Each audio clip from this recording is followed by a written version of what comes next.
comentario de un gran intelectual y que tiene mucho conocimiento en este caso, el querido Ramiro Padilla Tondo. Ramiro, ya lo escuchabas tú, en efecto, pues han habido una serie de llamados a la violencia desde varios puntos de la región. Yo quiero decir incluso que es en todo el mundo, querida Lina, querido Ramiro, híjole, estamos hablando de la región y de cómo es que solamente Latinoamérica, la patria grande, se está convirtiendo a la izquierda y etcétera, y que están comenzando los golpes blandos o golpes fuertes, ¿no? Pero creo que es en todo el mundo. Creo que está ocurriendo igual en Francia con Le Pen, y bueno, con Jean-Luc Mélenchon en contra de ella. Tenemos un Jean-Luc Mélenchon en el Congreso francés con mayorías, ¿no? De izquierda por primera vez en el mundo, enfrentándose a un neoliberal como es Emmanuel Macron, ¿no? Tenemos pues en varios puntos esa búsqueda por una sociedad más progresista. Toda la realidad de los países escandinavos es pues de libre comercio combinada con socialismo hasta cierto punto, ¿no? Medicina social, educación social, ¿no? Esa es la realidad. Y al mismo tiempo, pues están las expresiones terribles de la ultraderecha buscando retomar algo que ya se les murió, ya se les fue. O sea, lo único que está muerto aquí en estos atentados es el neoliberalismo. Es yo lo que considero, Ramiro, es que la única muerta aquí es la derecha.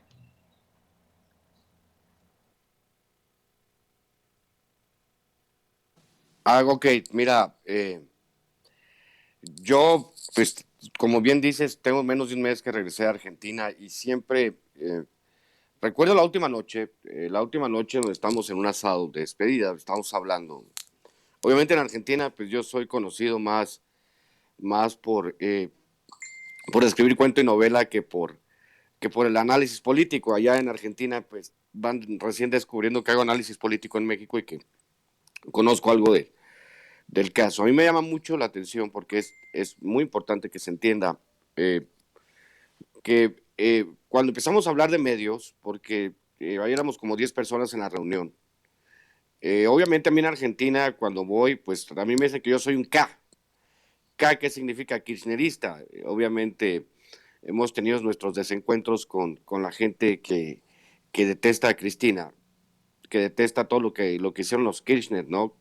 Primero Néstor Kirchner, que eliminó la deuda externa, por ejemplo, de la Argentina, y después el trabajo de Cristina, que fue muy desgastante porque las oligarquías siguen siendo las mismas.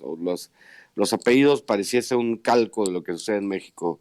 Es como si el bisnieto de Emilio Gamboa fuese ahorita presidente del Senado, o el bisnieto de Mario Fabio Beltrones fuese el presidente de la Suprema Corte de Justicia, para que se dé una idea en México de cómo funciona el asunto en Argentina. Se repiten los apellidos, se repiten las mañas, se repite esa necesidad enferma de control en todos los aspectos de la vida cotidiana, pero allá le digo que tenemos en Argentina un magnate de medios, Magneto precisamente, como el villano, ¿no?, de los cómics, que controla casi todos los aspectos de la vida pública argentina por medio de muchos canales de televisión, por medio de revistas, por medio de periódicos, por medio de estaciones de radio. Entonces es como tener un Azcárraga al cuadrado, a un Ricardo Salinas a la treceava potencia. O sea, básicamente se controlan todos los aspectos del discurso público.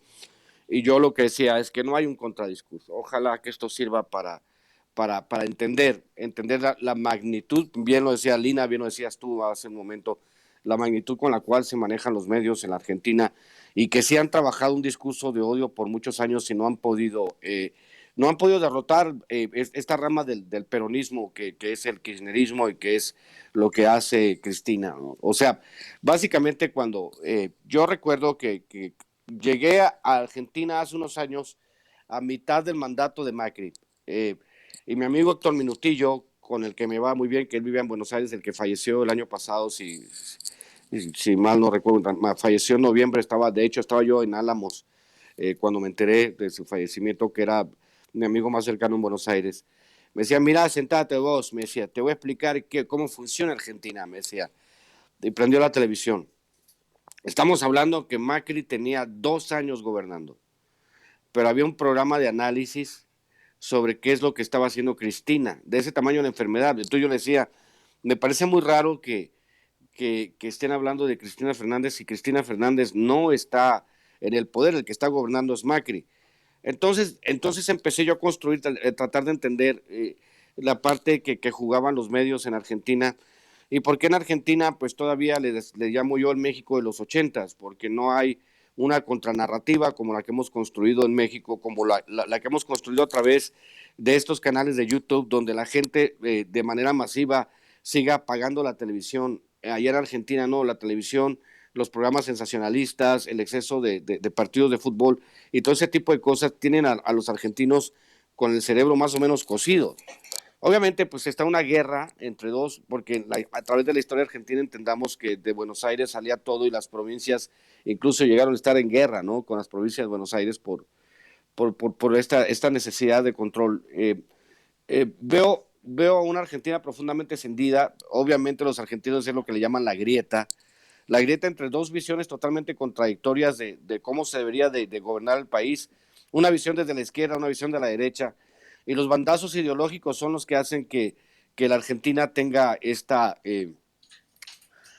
circunstancia en la cual pues no crecen porque las dos fuerzas chocan. En el caso del kirchnerismo y lo que hizo Cristina Fernández, ella misma lo dijo al finalizar su gestión, su segunda gestión como presidenta, arrastrando un desgaste terrible por la campaña de medios que se le hizo.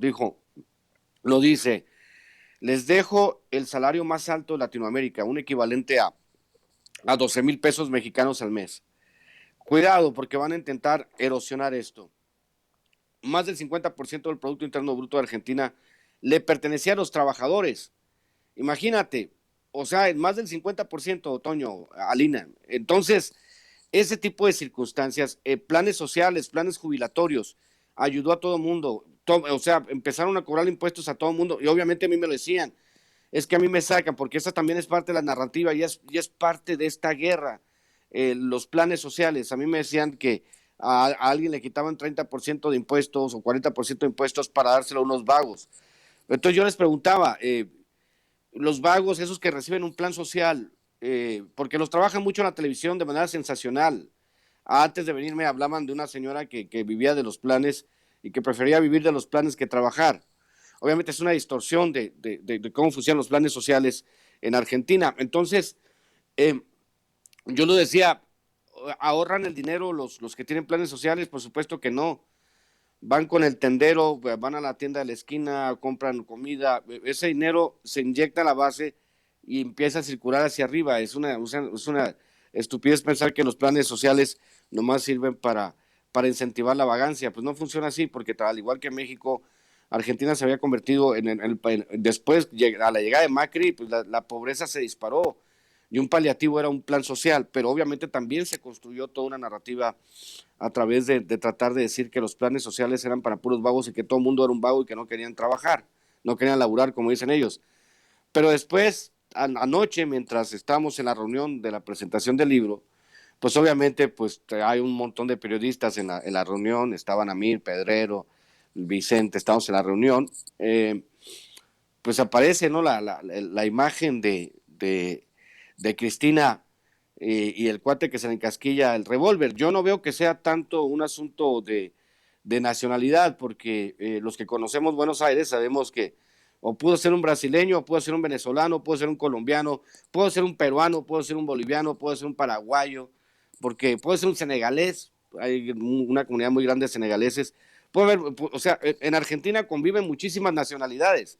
Yo creo que lo que sea brasileño no abona para bien o para mal el asunto del atentado, sino que en el Gran Buenos Aires, en la ciudad de Buenos Aires, en muchos de los barrios, si uno va, se sorprendería de saber que pues hay muchísima gente morena. Yo de hecho me quedé por el rumbo de Constitución y pues me sorprendí de que casi no hubiera gente blanca, ¿no? Pensar que en el centro, el corazón de Buenos Aires, pues hay un gran mestizaje. De hecho, los que me atendían en el hotel, pues uno era paraguayo y, bueno, la señora era paraguaya y el otro cuate era uruguayo. Entonces dices, aquí el asunto de la nacionalidad y del atentado creo que tiene poco que ver, porque en Argentina te vas a encontrar absolutamente de todo, mi querido Toño. Ya para cerrar, digo, sí, la oligarquía en Argentina, la derecha en Argentina es una derecha muy enferma que da personajes del estilo de Laje y de Milei, que obviamente es como la derecha más trasnochada que hay en el continente y que tiene mucho eco mediáticamente porque los han hecho crecer mediáticamente, aunque su discurso sea carente de sentido. Entonces, la lucha en Argentina será todavía de larga data. Yo pienso que les quedan un par de décadas para llegar a consolidar los cambios y se necesita, precisamente dices que vas a entrevistar a Dani De, pues necesitaríamos como unos 100 Dani De en Argentina que se dedicaran que se dedicaran a construir una contranarrativa en Argentina, porque en este momento no hay nada que le pueda competir a la televisión, a la radio, a los periódicos, mi querido Toño. Pues se necesita un sin censura Argentina, ¿no? Sin censura, ¿no? Así en Argentina no hace falta eso, a lo mejor y Daniel De Vita nos echa la mano con eso. Yo te quiero decir que, en efecto, ¿no? Esta es una realidad. Hay muchas personas de izquierda de núcleo que no aceptan al kirchnerismo como parte de la izquierda, que lo critican mucho. Yo tengo pues una amiga de la infancia argentina que ya es muy, muy radical también en cuanto a su visión de izquierda y no acepta el kirchnerismo, pero en efecto hay que ser muy honestos, sí tiene ese tinte progresista y distinto a lo que ha representado, como bien dice Ramiro, la ultraderecha en ese país, un país que vamos con el presidente pasado hasta era amigo y cuate de la infancia precisamente de Trump, ¿no? O sea, imagínense, ¿no? Macri, una situación terrible. Y en efecto, tiene razón Ramiro, no tiene nada que ver la nacionalidad del personaje. Lo que yo quise plantear ahí es que pues obviamente al tratarse de un ciudadano brasileño era para que el presidente de ese país, y hablando de un intento de magnicidio, pues saliera a decir algo y se quedó, pero mira, calladito, se le fue el internet como se le fue a Felipe Calderón. Pero bueno, vamos a la siguiente parte de la mesa sobre este tema. Todavía le pido a don David que nos